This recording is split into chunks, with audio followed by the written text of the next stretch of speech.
that we're going to talk about, which is the willing to negotiate. Remember, there's 4 major primary service factors. Location, we talked about the relevance of location. We started with name, the importance of name, but that's not a service factor. But then location, and then the financial drivers, and then the willingness to negotiate and transportation.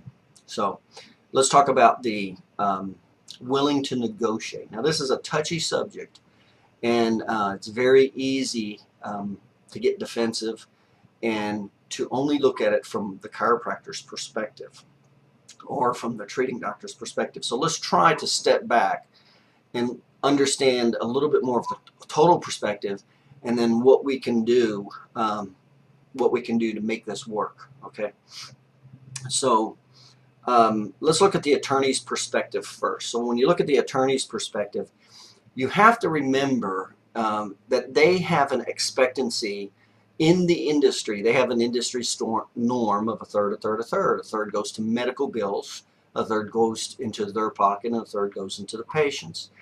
And I cannot overemphasize the importance of an industry standard. So if that's their industry standard, then it's important to understand and respect that, and not just attack it or not pay attention to it. So we do want to pay attention to the industry standard. Number 2, they do have a primary duty to maximize compensation for their clients, as well as obviously it benefits them the more they help their clients. And remember, a claim essentially becomes a civil suit, and a civil suit is about assets, transfer of assets. So that is the primary perspective from the attorney's perspective. Now, let's look at the chiropractor's perspective. A lot of times the chiropractors will, these are the 3 common factors that the chiropractors will say. Number 1 is I put the time and effort in. In other words, it was real time to the chiropractor. And I don't want to diminish anything you're saying. All I just want to do is put it in perspective. That's all. And is it real? Yes. Could it matter? Absolutely not. It depends on the target market. So you could be totally right in what you're saying, but totally wrong relative to the relationship with a personal injury attorney. And remember, it's the target market's perspective that always matters if you want or expect business from that particular target market. If you don't want or expect business from that target market, then you can certainly stay irrelevant in your mindset. So the chiropractor's perspective, number 1, is they actually physically put the time in. And a lot of times they say, well, the attorney really didn't put the time in per se. Okay, so that's true. You do put the time in when you treat the patient. You have given up X amount of time to treat that patient. That's a fact, okay? Now, second thing I often hear is the time could have been used for other money-generating purposes. Instead of cutting your bill, it could have been used for other money-generating services, and that's definitely a fact. So we're not disputing a fact, we're just trying to put things in perspective relative to a target market. And then the third argument that I often hear is the attorney would not even have a case without what you did. Well, that's true, except a thing called competition. Now, if you had a monopoly, that would be 100% true with that type of mindset. But there's this thing called competition, as you know, and the less you're willing to do, somebody else is willing to step up to the plate to get that business. So the competition, in a sense, holds us to certain standards. So these are all those statements that I hear are real true. There's no denying any of those. But how do they relate to referrals from personal injury attorneys in the case? So what is the real problem when you're looking at when attorneys ask you to reduce your bill, or will you negotiate your fee, etc.? Well, here's the real problem: is the medical expenses, or your bill, is out of line with the ratio. That's the bottom line.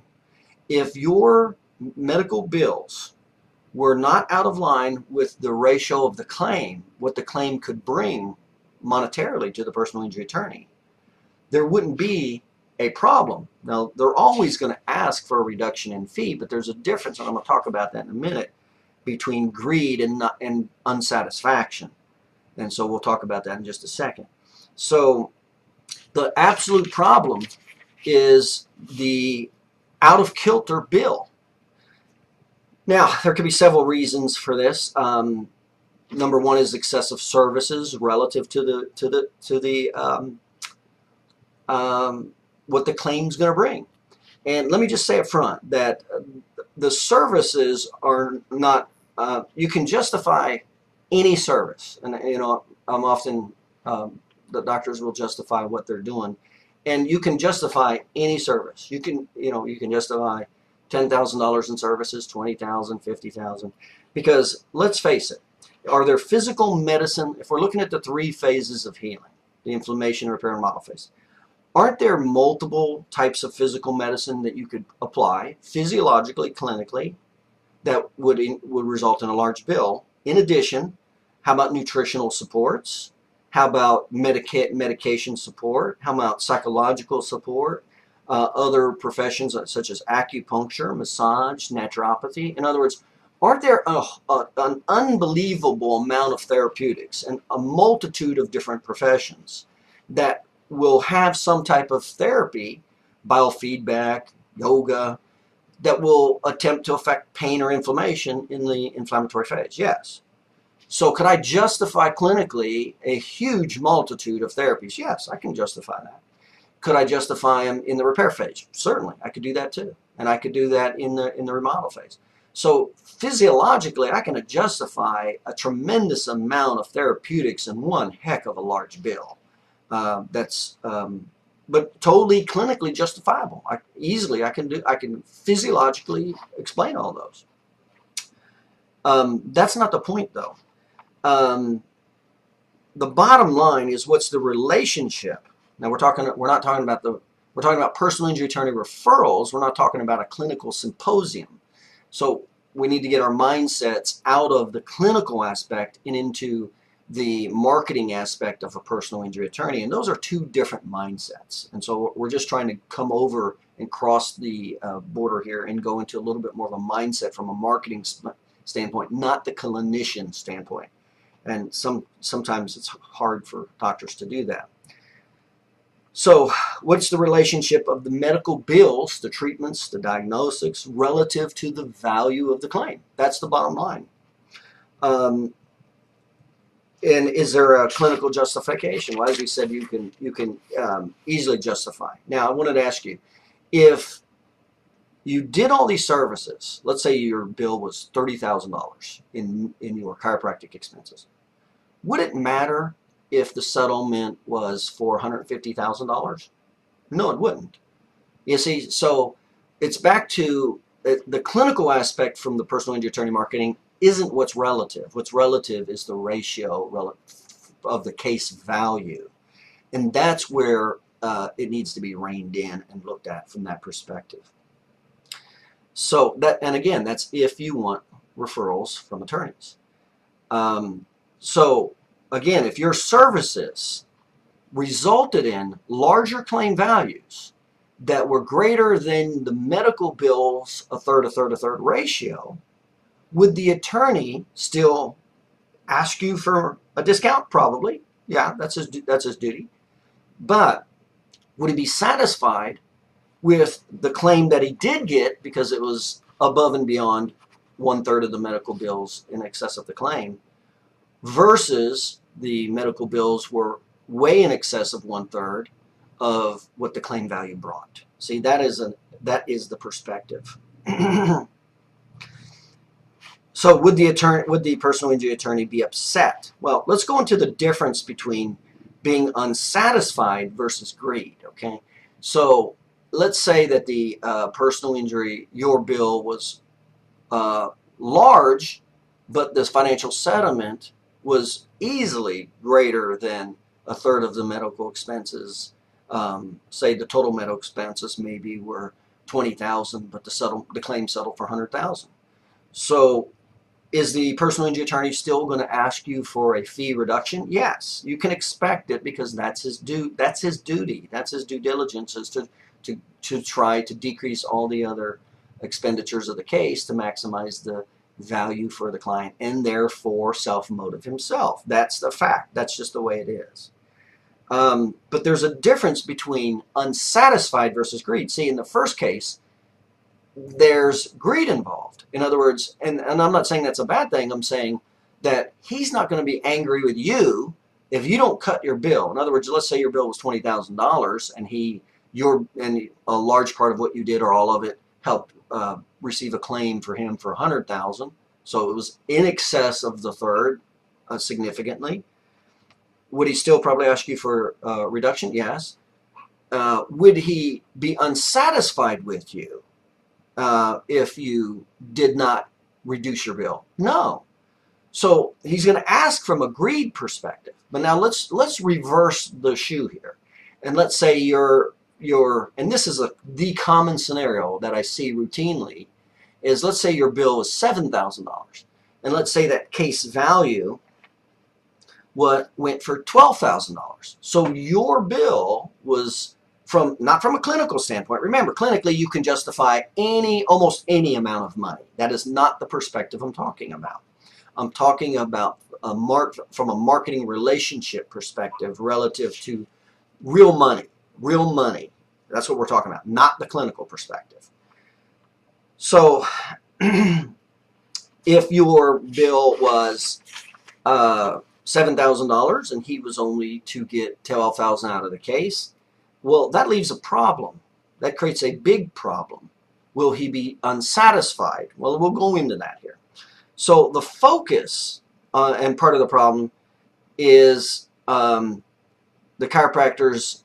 Let's give an example as a chiropractor bill relative to no other medicals. Let's just look at it in relationship that all the medicals are from the chiropractic bill to simplify this.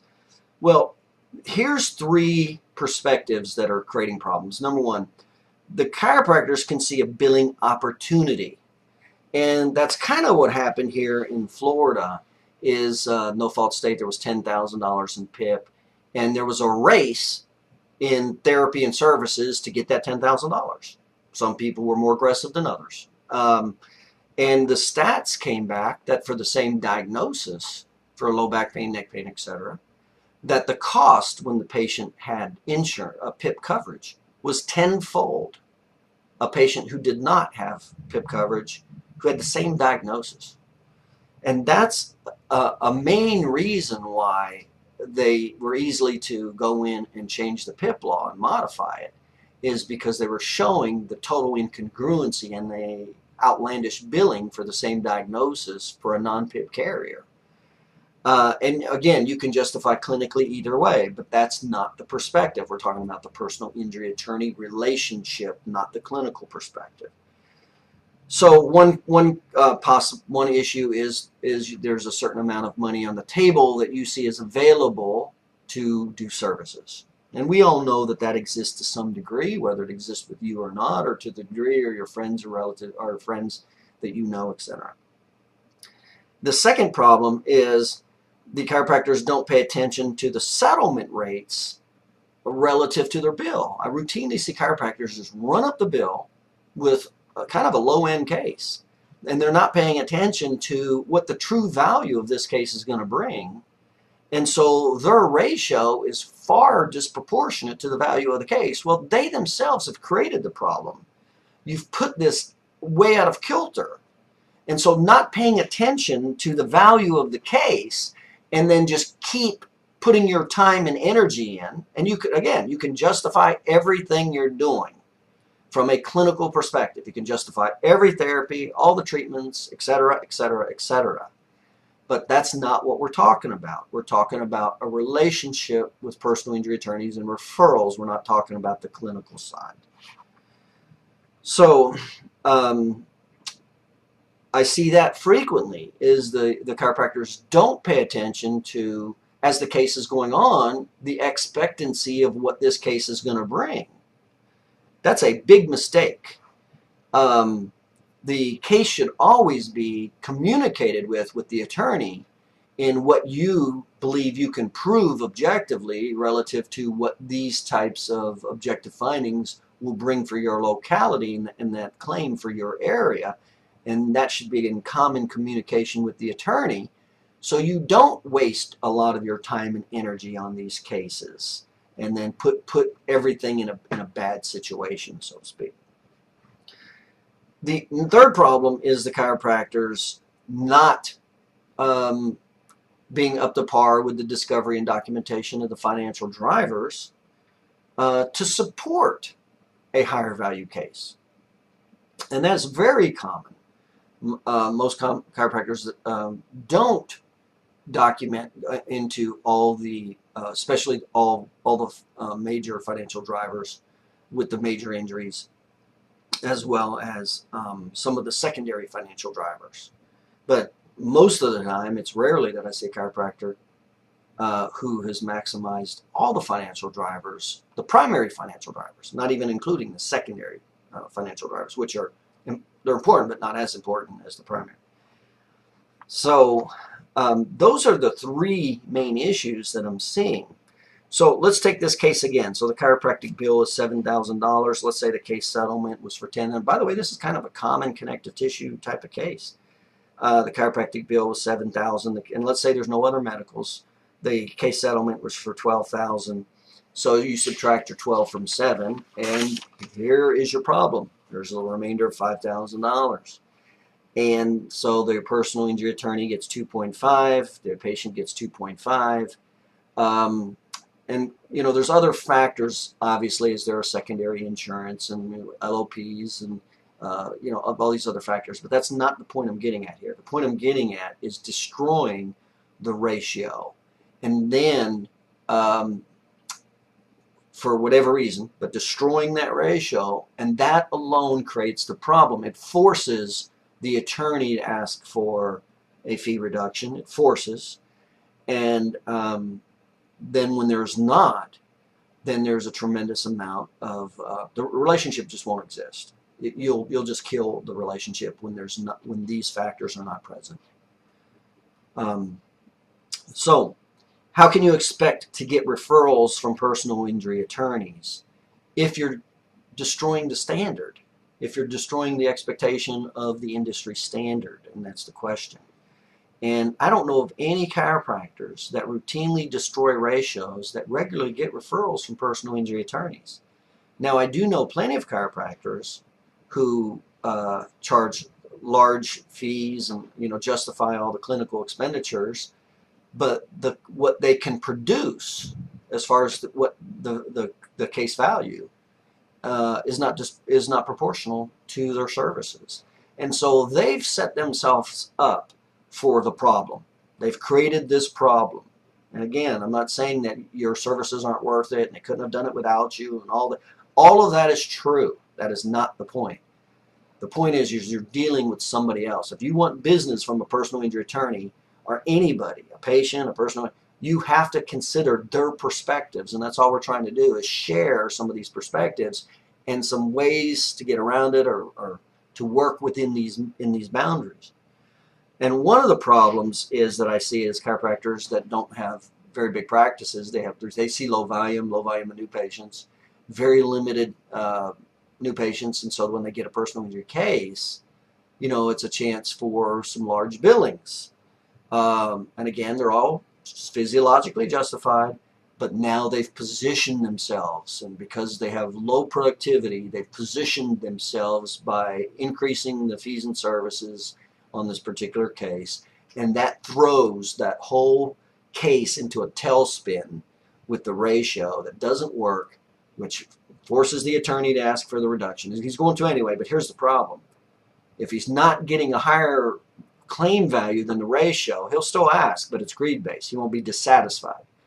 If the ratio's lower and you can't put your bill in line with the ratio, now he's unsatisfied. And you're not going to get referrals from an unsatisfied patient or an unsatisfied attorney. So here's an example. I was talking to a client the other day, and we were discussing this a little bit, primary, secondary factors, etc. And he had received a phone call from a large law firm in the area that they were firing their other chiropractors that they would routinely refer to. It was a multi-clinic facility in a large town, and he has multiple offices. So they essentially were firing the other chiropractors in all those offices and not going to be referring business because they weren't working with within the industry stand lines and the ratios. So they're about to, they lose all the referral business. And that's the first question they asked him. So the need was there, fortunately, with these attorneys. But what made them go in a different direction was the dissatisfaction with the willing to negotiate. And so they fired that group of chiropractors.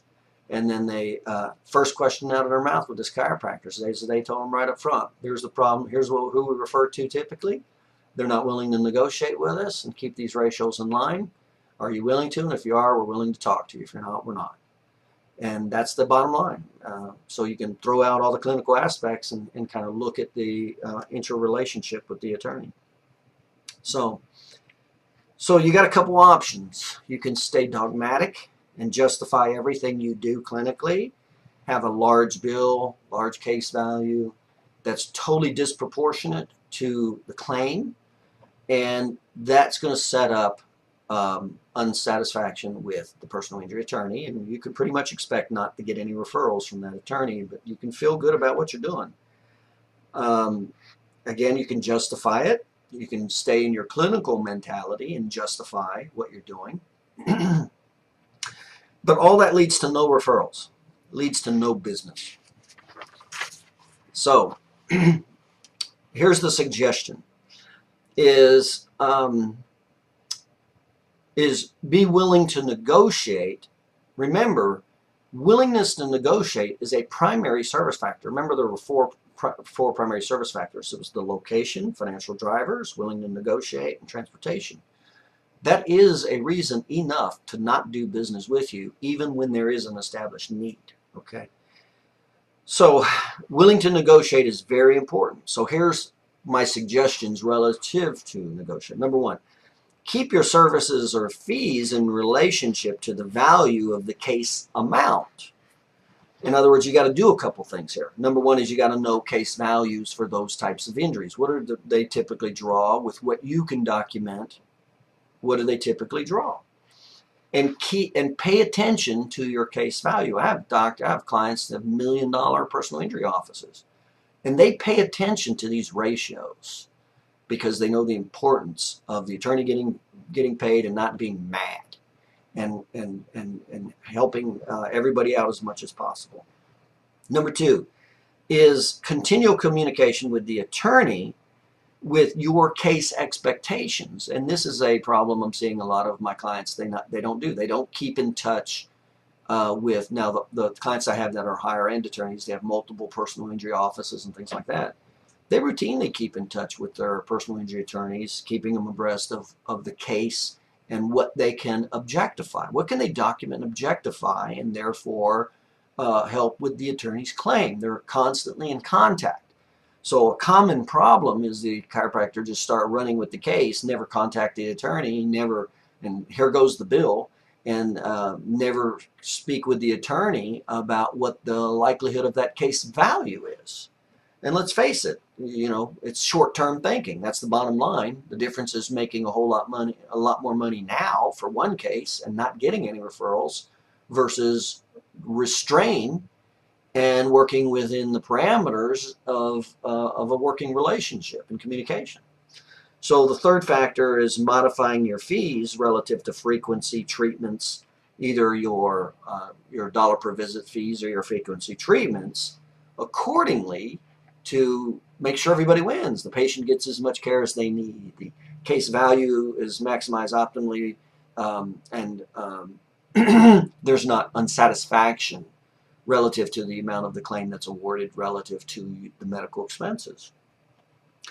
So number two, so that was number one, keep your fees in relationship to what the expectation of the case value is.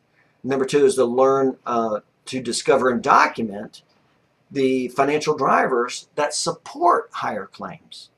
So then if you're a client, that's what you're doing, is we're helping you discover and document these financial drivers, which will help drive, well, not drive the claims up, but get the maximum value for the claim.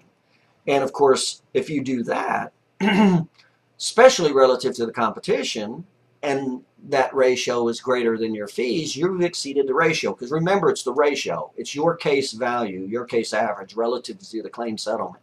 So if you can document and objectify these injuries to help maximize the claim settlement, it helps take that case into a positive ratio of medical expenses and out of the attorney being mad at you or unjustified, and then when they ask for a fee reduction, now there's much more pressure on you not to do it for the previous reasons stated that you did expend your time and energy, et cetera, et cetera, et cetera. And by the way, they couldn't have done the case without you. Well, yeah, they can. They will find somebody to do the case without you, unless you're that much better than your competition. And that's what is recommended, is being significantly better than your competition relative to the documentation of these financial drivers. And number 3 is educating the attorney. It's very important, educating the attorney, so they don't rush to processing these cases. And I put a lot of emphasis on that. The attorneys I worked with, that was the first thing that I did when I got referrals, is immediately went and met with the attorneys to start educating them. And there's 3 components of education. Number 1 is I talked to them about the 3 phases of healing relative to the therapy. That's important. I've talked to them about the discovery and documentation process relative to the major injuries, and that helps with their claim, so they understand what's involved and the time frames needed, etc., because of the healing phases. There's some things that just aren't going to be as clinically reliable after 1 or 2 months of care versus 4, 6, or 9 months of care, and they need to understand that. And that's part of the educating the attorney, to stop them from just trying to rip cases out from under you in 6 to 8 weeks and process them, which almost will guarantee a low case value, which now helps to put your bill in a distorted perception of the ratio value of the claim. And then, of course, now they want a fee reduction to make the ratio work. You don't want to, because you put the time in and you're worth it, and now you got a problem. Here's the real problem. You don't get business from that attorney. That's the bottom line real problem. So number 3 is how your discovery and documentation will support higher claims. So part of the education process is sharing with them what you're doing with the discovery documentation to help with the financial drivers and to maximize the value of the claim. So that's what, from an educational standpoint, okay? So let's see here. Suggest PI attorneys, referrals, pay attention. So what we need to do is be highly aware of the target market's needs, wants and needs. And here's the 3 components, is do a better job with the documenting and supporting the financial drivers, number 1. Number 2, pay attention to the injury standards. With those types of injuries, what are the expected claim values for your area? There are standards with these normal routine injuries. So be in communication with your attorney to understand those values, so you don't waste a lot of time and energy relative to the patient in services that you're probably not going to get reimbursed for, or if you demand to get reimbursed for them, you're going to kill the relationship. So either keep your bill from getting out of balance or be willing to reduce as necessary. So we got some real problems here, because it's easy to justify what you're doing physiologically, and but if it throws the case out of value, you're creating a problem. And that, remember, if you're wanting referrals from that attorney, you have to be respectful of their wants and needs, of your primary target's wants and needs. So in my particular case, I never had to, I was never asked to reduce a fee from my attorneys, my circle of influence attorneys. And the reason that I wasn't is 2 reasons. Number 1 is I educated them into the phases of healing and the time frames, and I stayed in touch with the attorney on what I had. By the way, I never lost a case in court either, but I also told the attorney not to go to court, that I wouldn't be able to support him with some of the cases that I worked with total objective documentation. So e- educating the patient the attorney is very important. Also, I never had high dollar per visits. My dollar per visit average was 38. So $38 per visit. I didn't have $150 per visit and $250 per visits. So my average case typically was not over $3,000. So my ratios were very congruent relative to the claim values, and they typically exceeded the claim values of a third, my fees. And a lot of times I was the only provider with those guys because it was a typical soft tissue injury. They didn't really need any other type of care per se. And but so my bill was totally in line with the claim value, and they received a third, a third, a third, or greater relative to my bill. And that's why I got referrals. Um, so if you take those ratios, let's say the standard connective tissue case is 12,000, subtract out my bill for 3,000, you got $9,000 left over. So you can see they get in excess more than a third than my medical bills. Now, will they still ask on occasion? Yeah, your circle of influence attorneys shouldn't and generally won't.